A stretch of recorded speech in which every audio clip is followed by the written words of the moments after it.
Hi everyone and welcome to our video series on AC circuits. In this series you're going to learn a number of things about AC circuits, some things that apply to different fields.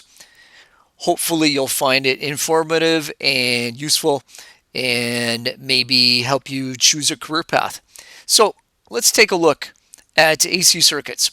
So why do we use AC circuits? Well, alternating current or AC power is the most common form of electric power produced in North America and in the rest of the world. When we look at the big power lines with the three lines, that is AC power that is coming to our neighborhood. AC power is used in our homes to power devices like ovens, refrigerators, and air conditioning units, and a number of different things. How did AC power begin? Well, simple experiments from the 1800s demonstrated that a magnet with a north and south pole that's rotated, say, by a windmill or a hand crank could induce current to flow in a nearby device. This process generated AC power. Let's take a look at a simple animation to show how this works here. We've got something similar to, say, a waterfall or a dam, and the dam is turning something with the force of the water. And in this case here, it's actually turning a magnet, and it's a bar magnet with a north and south pole. And that is close to this over here where we have a round coil of wires and we have a light bulb connected to it. So let's take a look at what happens with this animation as it begins. So as it starts, the water starts to flow and we are rotating our bar magnet around a fixed point. And we can see that as that happens, the current gets induced in this wire here, and notice that the electrons are moving back and forth as the magnet rotates around, inducing that current. When the water stops, the bar magnet is no longer moving and no current is being induced in this coil of wire right here. It's only when that bar magnet's spinning that we actually get electrons moving back and forth inside this wound wire. That is what we call an induced AC current. So why did AC become the preferred method of long distance distribution for power? Well, in the late 1800s, Nikola Tesla helped demonstrate that high voltage AC was easier to transmit to homes throughout America compared to low voltage DC, which was proposed by Thomas Edison. It was found that AC power could be transferred long distances by high voltage, and that meant less current. Therefore, smaller diameter wire could be used in long distance distribution, which made it more cost effective but more dangerous. There's another benefit for choosing AC transmission over DC transmission. Once the high voltage reached the destination, the high voltage AC power could easily be transformed, or what we call stepped down, to a lower voltage suitable for residential use. Let's take a look at AC waveforms that we typically see, and what are some of the different types of AC waveforms. So a number of common AC waveforms that we can examine. We can take a look at square waves, we can take a look at triangle waves, and we can take a look at sine waves, to name a few. Out of these three, the most common is the sine wave.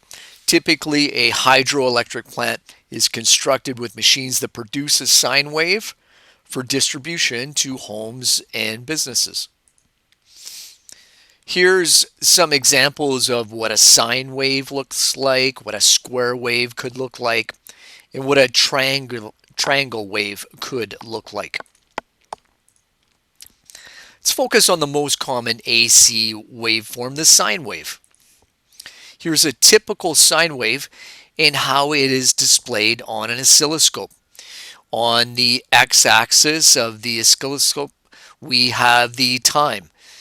And on the vertical axis, the y-axis, we have the voltage.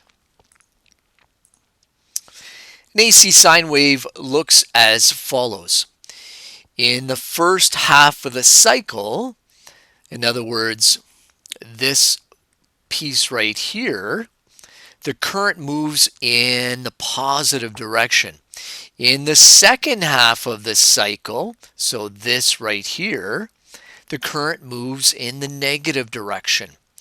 The cycle continues again, so that current's moving in the positive direction, then it moves in the negative direction. Then it moves in the positive direction, and it moves in the negative direction, just like we saw in the animation. A sine wave, just like an ocean wave, has an amplitude, which is how high or low the wave goes in the direction of the y-axis or the vertical axis. We can see here on the graph the point of maximum positive amplitude and the point of maximum negative amplitude. We can also display the sine wave labeled with degrees or radians on the horizontal axis. If we do, one cycle looks as follows. Notice that we start at 0 degrees, and as we move to 90 degrees, we reach a maximum positive voltage, and then it returns down and crosses the horizontal axis at 180 degrees. Then it goes down to 270 degrees and reaches a maximum negative voltage, and then it goes back to the horizontal axis at 360 degrees. We can see that the voltage is 0 at 0 degrees, on 180 degrees, and 360 degrees. So the voltage is 0 at this point, and at this point right here. The maximum peak positive voltage is reached at 90 degrees, and the maximum peak negative voltage is reached at 270 degrees. The time it takes to complete one cycle is called the period and is represented by the letter capital T. The frequency of the sine wave is inversely proportional to the period and is represented by the letter F. The unit for frequency is cycles per second or hertz. We can see by the formulas the inverse relationship between the period and the frequency. If we're given the frequency, we can calculate the period. If we're given the period, we can calculate the frequency. We can determine the frequency of a sine wave if we're given the period, as mentioned.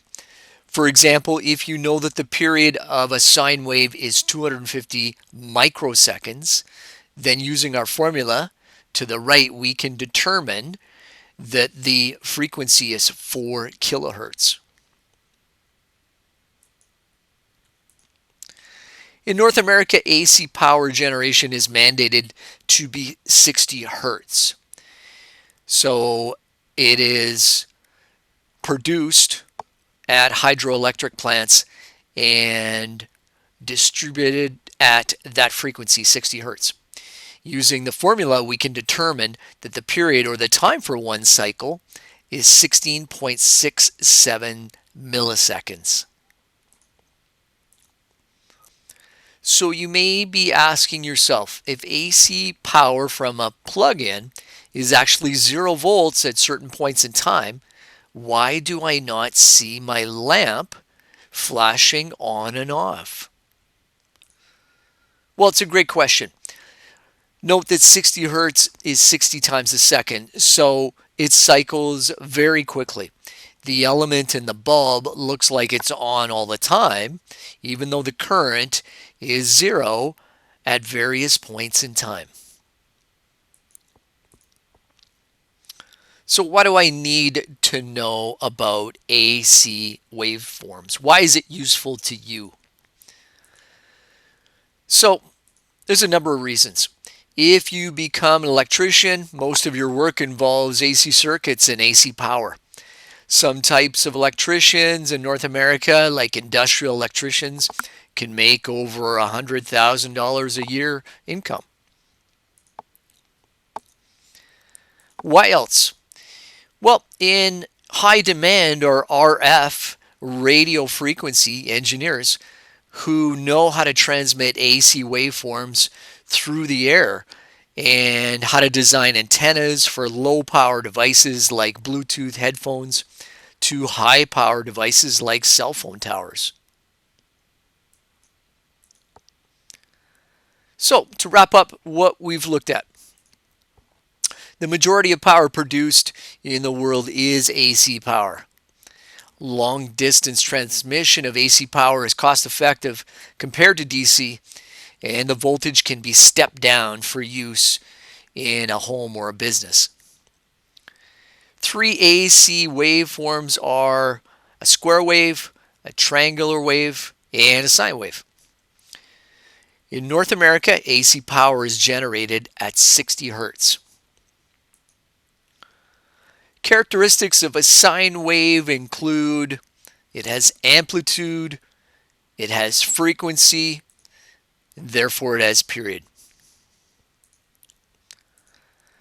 So that's it for this introductory video. Hope it was a good introduction to AC theory. Please take a look at our next video. Thanks for watching. We'll see you next time.